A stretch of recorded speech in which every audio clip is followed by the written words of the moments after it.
Everywhere I go, people are asking the same nervous question. Is AI going to replace developers? Anthropic is raising alarms tonight about AI impact in today's jobs report. AI's potential impact on employment that could soon be felt. Is AI the villain? And I get it. I've spent 30 odd years in and around software, and I ran a chunk of developer relations at GitHub. And I've watched enough waves of this thing is going to kill all the coders to know why this question keeps coming back. So AI is not going to replace developers, but it is absolutely going to replace developers who think that their entire job is writing code. And those are two wildly different things. And the difference between them is going to decide a lot of careers over the next 5 years. But let me back up for a second, because every single time some new technology shows up and threatens to eat a job, the same movie plays out. Spreadsheets were going to end accounting, but they didn't. They ended the specific bit of accounting that was people manually adding up columns with a pencil. And the accountants that only did that, well, they had a rough decade. But the accountants who understood the business, who could sit with the founder and go, mate, your unit economics really don't work, well, they became more valuable, not less. Same story with Zapier and NA10 and every no-code tool that was supposedly going to end software engineering. It didn't. It ended the specific bit of software engineering that was gluing two APIs together with duct tape at 3 o'clock in the morning. So AI is doing exactly the same thing.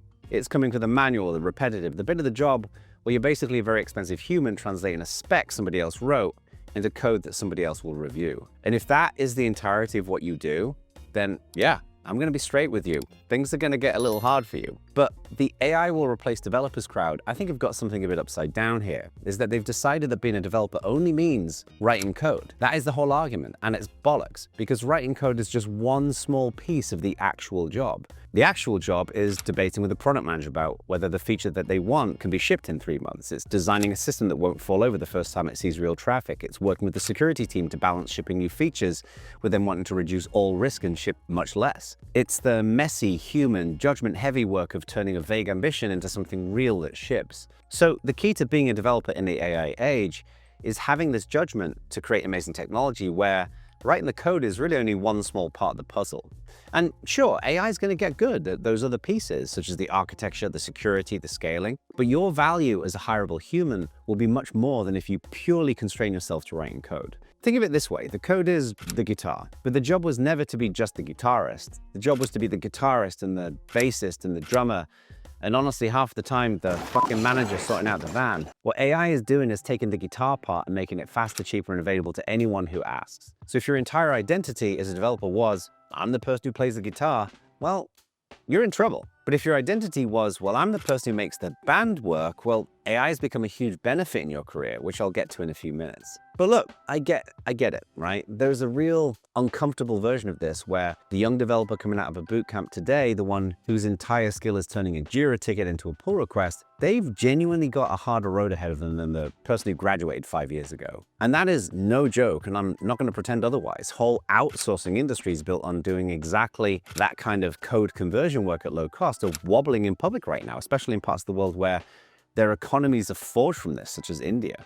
But here is the flip side, and this is the bit that I actually want you to hold on to from watching this video. The thing that you've been told to be scared of, this AI thing that's going to steal your job, is your ticket to the other side. It's going to help you learn the bits of your job that you've been dodging. It will let you prototype a whole system in an afternoon that would have taken you a month. It will push you gently and not so gently into the parts of the job that you might find interesting. The architecture, the judgment, the taste, the bits that make you the kind of engineer people want in the room when the big decisions get made. Now, this is going to take courage and it'll take time to adapt. But let's be honest, that was the case when you learned how to code in the first place, right? And the developers who embrace this are about to have, I think, one of the most creatively alive decades of their career. They're going to build things that would have needed a whole team of 10 people 2 years ago, but they can do it with just a laptop and a subscription. They're going to move up the stack, not in the software sense, but in the sense that, in my mind, really matters, into the work that actually shapes what gets built. That work is not going away. That work is about to become the most valuable thing that you can do. But this is the piece that I find kind of mind-boggling, that the people who dig their heels in, who cross their arms and say, no, I write code. That's my job. That is what I train for, and I'm not touching this stuff. AI is fucking bullshit, and I'm technically and ethically opposed to it. Well, I love you folks, but I'm going to tell you, this is a hugely self-limiting worldview. You can decide if AI is your enemy, but the world's going to keep moving. So here's what I want to leave you with, and it's honestly the thing that I wish somebody had said to me at a few points in my career. Nobody's coming to protect you. Not your employer, not the government, not some union that's going to negotiate this stuff away, and definitely not the AI itself. You got to make a decision this week and not next year about whether you want to embrace this technology in the same way that you've embraced technology in the past. Pick the tools up, play with them, make mistakes. It's okay. Be vulnerable in what you don't know. Find out where these tools are brilliant and find out where they bullshit you. Move into the work that challenges you and might just excite you. Be the whole band. But I also want you to tell me where I got this wrong. If you're a developer who thinks I'm being naive about this upside, or a founder who's seen this play out in your team in a way that I haven't captured, get down into the comments and tell me the version of this argument that I'm missing. I read all of the comments, and honestly, reading the comments is the most fun part of putting these videos out. Thanks for watching.